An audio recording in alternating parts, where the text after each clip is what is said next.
Section 230. Have you heard of it?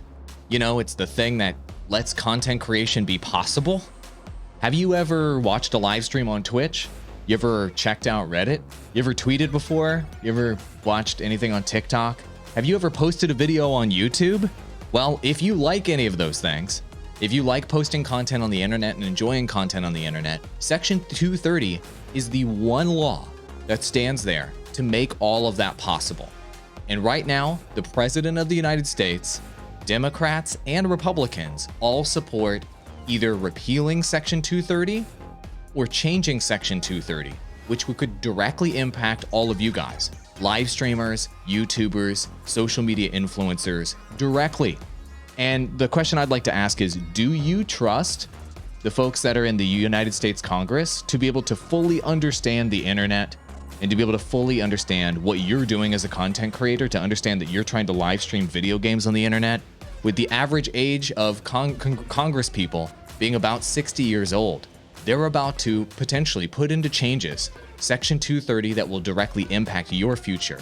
You need to understand what's going on. Section 230 says that no provider or user of an interactive computer service shall be treated as the publisher or speaker of any information provided by an other information content provider. So in other words, online intermediaries that host or republish speech are protected against a range of laws that might otherwise be used to hold them legally responsible for what others say and do. The protected intermediaries include not only regular internet service providers, but also a range of interactive computer service providers, including basically any social media platform. So essentially what we're starting to learn here is that the people in DC who, as we've seen in the past, do not know the difference between Facebook and Google, now want to regulate what is going on the internet. This is a lot of information to take in. Yeah, this is pretty big. Perrin, are you a little bit concerned that these folks that are potentially going to change Section 230 maybe don't understand the internet? Well, I mean, it depends entirely on how it's changed. And I would imagine if they were going to make changes to it, they would at least understand the ramifications, but I don't necessarily trust that to be the case. So for anybody wondering in like layman's terms what this means, if someone goes on the Twitter, decides I want to defame Astral and say really, really bad things about Astral on Twitter, and they start posting this, and I decide, well, this is hurting my brand, I'm going to file a lawsuit versus them. And you know what? I'm going to sue Twitter for housing that information. I can't just sue Twitter because of Section 230, because Twitter is not legally liable for the speech that that random other user on their platform has been saying. So if Section 230 did not exist, I could file a lawsuit versus this individual who's defaming me. Plus, I could file a lawsuit versus Twitter for hosting and publicizing that information. So it allows tech companies, it allows content platforms to exist and not be nullified out of existence based on lawsuits and legal ramifications of what their users might say on the platforms. So it kind of protects them, it protects the platform from the speech of its users. And this has a whole host of other different implications. But long story short, if they aren't liable for it, or if they do become liable for it, it would be much harder to exist because they'd be dealing with lawsuits and legal ramifications for some of these platforms have millions and millions of users. That's a lot of potential lawsuits, right? It would also make it so that no new big tech company or content platform could enter the market out of fear of having to deal with lawsuits. You wouldn't make enough money right away to deal with all the lawsuits. So this would actually, not having 230 would make Facebook stronger. It would make Twitter stronger because they have the money. Well, maybe Twitter doesn't, but Facebook would have the money to be able to counter hundreds, if not thousands of lawsuits, whereas a brand new platform would not be able to do so.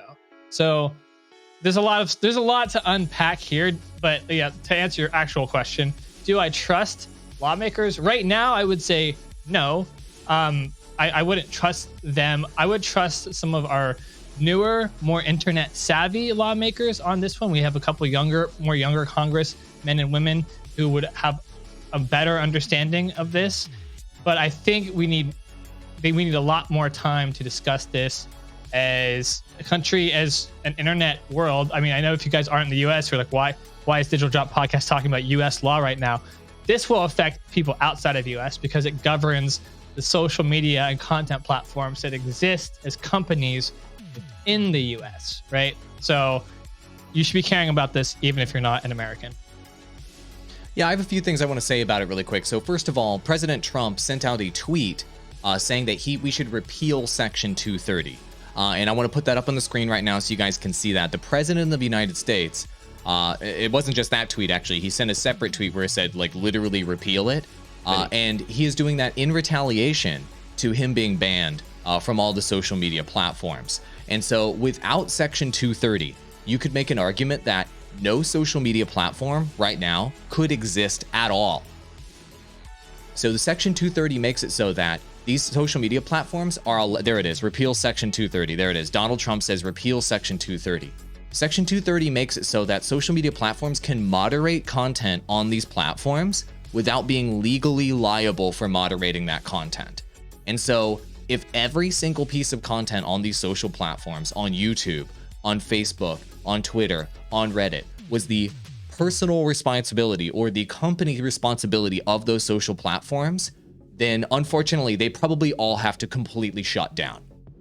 And I know that Ashel just said a moment ago that they have the resources, the legal resources to defend themselves. I don't think they do.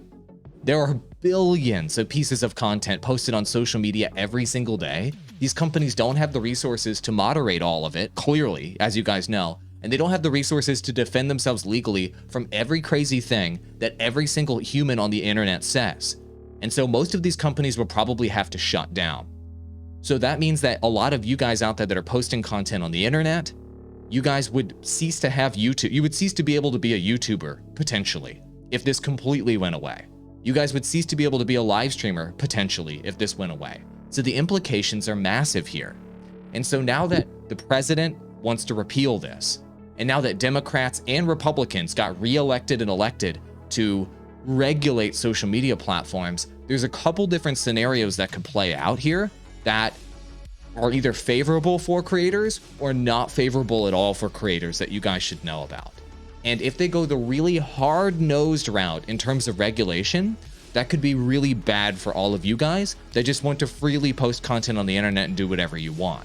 Ross, why don't you kind of outline maybe the more curated scenario in the future here of what could happen on social media platforms? Let's say legislation comes in, they decide to reform Section 230 and say, social media platforms will let you continue to exist, but you have to moderate super heavily. What could that look like for content creators and for the internet at large? I mean, it's censorship, essentially, is what it is. I think that's kind of the only way to press it. I think another important issue is that this is not necessarily just a right versus left issue. I'm going to read you a statement from what President-elect Biden said less than a year ago. The idea that it's a tech company that Section 230 should be revoked immediately should be revoked. Number one, for Zuckerberg and other platforms, it should be revoked because it's merely not an internet company. It's propagating falsehoods that they know to be false. So this is going to be coming from both sides of the aisle. And that on its own, it's being attacked from two different sides for two different reasons, which means at some point there probably actually is going to be some changes made to Section 230. Obviously, Section 230 was established, well, it was actually established back in the 1930s, but in 1996, it was reestablished. And there was no even hint that social media was going to be a thing. There was no hint that YouTube was even going to be a thing. So they're approaching this from everything has changed. Now we need to rewrite the laws. That's scary, essentially. What would happen if Section 230 was changed was not only would content creators be out of a voice, potentially be out of platforms to not only share their opinions, but share their work, share their career, but the amount of businesses that will go under, the amount of businesses that rely on Facebook and Twitter advertising and Instagram advertising, the amount of people that make their living off of these platforms, that would essentially all go away. What would also likely happen under this case is kind of referring back to what Perrin said or Perrin and AWOL, what you both said is if something happened and then these platforms then had to fight their own battles. Essentially, what you would see then is they'd have to start making money, and Facebook would probably become a pay-to-use platform, and so would Twitter, because they're going to have, and because that also allows them to kind of extend their terms and services and include more things in there, but also earn the money that they're going to have to defend themselves with. So in the long run, changing Section 230, it's not even a political battle. It's literally going to be detrimental to the economy itself. It's the future of the internet. I mean, one thing I'd like to add to that, if they decide to heavily regulate these social media companies, which they may, everybody talks about Facebook like they're villains and Twitter like they're villains, and I get it. I get the criticisms of them. But if we go to the heavy regulation side of things, the analogy that NBC used is that YouTube and Twitter and Reddit and all these platforms will become more like a magazine, where like an editor will edit the content that you see on Facebook, and an editor will edit the content you see on YouTube, and an editor will edit the content you see on Reddit, etc. And it needs to be approved by their editorial board before anyone else can see it. Whereas right now, you guys can post content freely on your channels, and anyone in the whole world can see it, and no editor has to be there to double check your content to make sure it's okay to be seen by the internet. Do you guys want Facebook's editorial board, Reddit's editorial board, Twitch's editorial board, Twitter's editorial board to double check your live streams and your videos before they can be posted on those websites? Do you think they have the resources to approve that content in time? Do you think that they have the do you think that they're going to be interested in supporting small creators or low quality creators or people that are just getting started whose content quality isn't up to their standards? Do you want to have to appeal to some group of people and just hope that your content can get out there? I mean, to me, it's a dystopian nightmare to think about that scenario, where there's this council, if you will, or this editorial board on all these social platforms that has to approve content before it gets posted on the internet.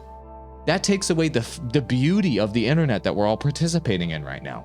The beauty is we can do this podcast and we can say whatever the fuck we want. Twitter has no say in that. Facebook has no say in that. Twitch has no say in that. YouTube has no say in that. We can say whatever we want right now, and nobody has to approve what we say, because those platforms are not liable for what we say on the podcast. I could say the craziest shit in the entire world right now into the camera, and YouTube has no legal liability. And that makes the Digital Drop podcast beautiful, and every piece of content that's on the internet beautiful and possible. Once they become liable for that, if they do, if lawmakers put that into place, then this whole beautiful internet, this free internet where small businesses can thrive, creators can thrive, everybody can get the attention they want on the internet, get their idea off of the ground, it just then gets crushed. And we go back to the way things were in old media, where if you wanted to get attention, you had to be in with the radio stations. You had to be in with the TV industry. You had to buy an ad in the newspaper, and you could only get your content in places that are curated by businesses with editorial teams. I don't want to go back to the 1950s. I don't want to go back to the 1960s, the 1970s. I want to move forward with a freer internet where everybody can post content and everybody has their own voice and their own distribution that they control. And putting regulation on Section 230 and regulation on these social media companies will take your voice away, audience. Just get ready for that. So everybody out there who says Zuckerberg's evil and we need to regulate Facebook, when you say we need to regulate Facebook, you're saying I want to regulate myself. So keep in mind, you're saying you want to regulate yourself when you want to regulate these platforms, because all of the content on those platforms is you. All right, keep that in mind. We all look at them as like these external entities that have like their own content, and they're like, somehow Facebook is directly responsible for all the crazy stuff that happens on their platform. The individuals are the ones posting all the content there. You guys are responsible for the content on Facebook, so keep that in mind. When you talk about regulation, you're regulating your own voice, so it is a double-edged sword.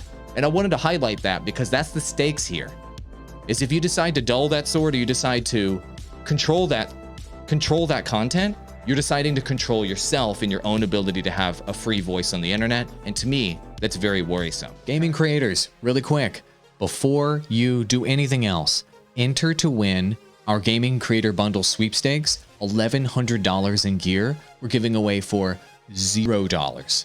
Link in the description below. It includes this exact audio setup you hear me on right now. It's the one we use on the podcast every single day. If you want to sound this good, this is live, by the way. This is not an edited video. This is the way it actually sounds. Let me just show you the bundle. It's freaking amazing.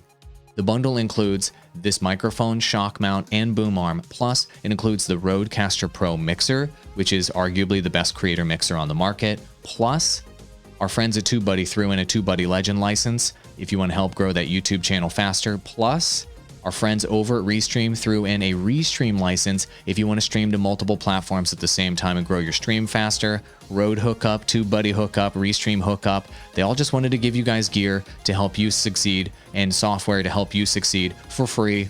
So here you go.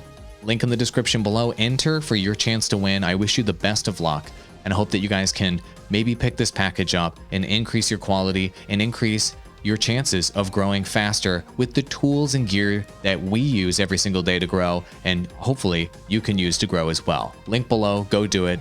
Thank you.